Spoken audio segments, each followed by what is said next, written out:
Just hours from now, NASA will conduct a historic experiment. A spacecraft will zero in on a small asteroid millions of miles away, hit the asteroid and nudge it into a tighter orbit. It's a test to see if the same experiment might work if a killer asteroid ever comes our way.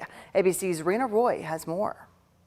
It's a revolutionary experiment about 7 million miles away that could one day help save our planet. It is the first test of planetary defense technique. A spacecraft named DART launched last year, expected to slam head-on into an asteroid this evening at 14,000 miles per hour. The impact meant to nudge the asteroid Dimorphos into a tighter orbit around its companion space rock, a method that could be used to divert a killer asteroid headed for Earth. It's exciting because to do it with a real asteroid, real spacecraft, will give us confidence that if we ever had to do this for an actual asteroid threat, we've actually done this before. We have a tool in the toolbox. Dimorphos is not considered a threat to Earth, but its conditions made for an ideal test run. It's a small asteroid, but it's still over 500 feet wide, about the size of a large football stadium. A rock of that size hitting the Earth would level small state, small country.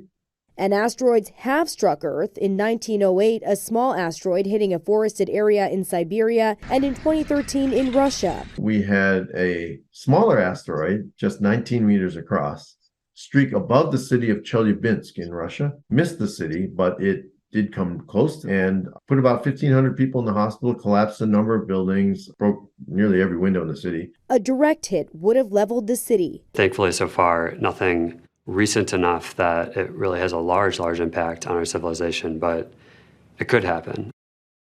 And it will take days or even weeks to find out if the crash was actually successful in changing the orbit. A tiny change in velocity is all it would take to protect the Earth from most asteroid impacts. Rena Roy, ABC News, New York.